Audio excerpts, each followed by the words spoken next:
dari kelompok 2 ingin mempresentasikan materi tentang protein. Asam amino dan protein. Pernahkah kalian minum susu atau makan kacang-kacangan? Dalam menu sehari-hari kamu, kadang terdapat kacang-kacangan dan biji-bijian, buncis, telur, ataupun daging. Bahan-bahan tersebut semuanya mengandung protein itu. Protein merupakan polimer alam yang terbentuk dari bahan monomer asam amino yang saling terikat dari satu sama lain melalui ikatan peptida dengan reaksi polimeritasi kondensasi. Asam amino adalah sembarang senyawa organik yang memiliki gugus fungsi karboksilat COOH dan amina, biasanya NH2.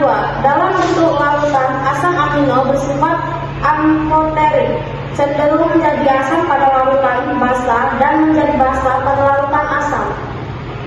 Asam amino esensial atau asam amino esensial adalah asam amino yang tidak dapat disintesis dari awal oleh organisme dengan cukup cepat untuk memenuhi kebutuhannya, dan karena itu harus berasal dari makanan.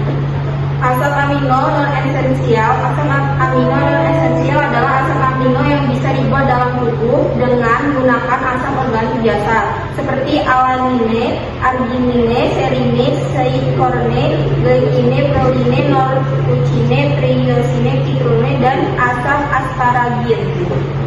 Pengertian protein. Protein adalah makromolekul polipeptida yang tersusun dari sejumlah L atau asam amino yang dihubungkan oleh dinding sel yang terdiri atas selulosa sehingga daya cerna sumber protein nabati pada umumnya lebih rendah dibandingkan dengan sumber protein hewani.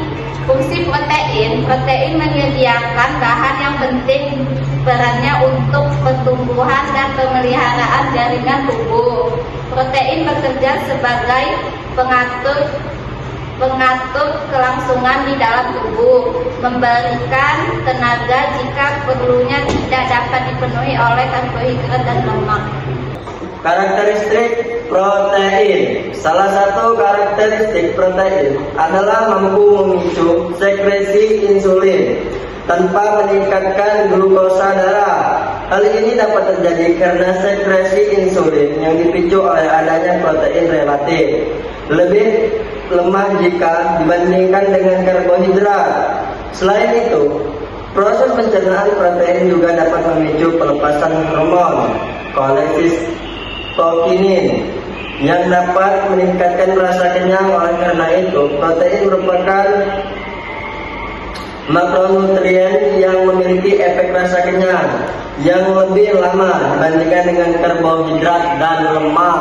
Klarifikasi protein. Protein sederhana yang terkait dengan bahan-bahan non-asam amino dan larutan dalam larutan garam dan asam mudah berubah di bawah pengaruh suhu konsentrasi garam serta mudah mengalami denaturasi. Daya larut yang rendah, kekuatan mekanis yang tinggi, dan tahan terhadap enzim pencernaan. Struktur primer adalah struktur paling dasar pada protein, di mana strukturnya terdiri atas asam amino yang saling berikatan membentuk rantai panjang polipeptida. Protein struktur primer berbentuk satu rantai panjang polipeptida seperti pada gambar di atas. Contoh protein dengan struktur primer adalah hormon insulin. Struktur sekunder. Struktur sekunder protein merupakan substruktur babi lo ya. Struktur sekunder. Struktur sekunder protein merupakan substruktur lokal teratur dalam rantai utama. Contohnya adalah struktur helix alpha atau lembaran beta.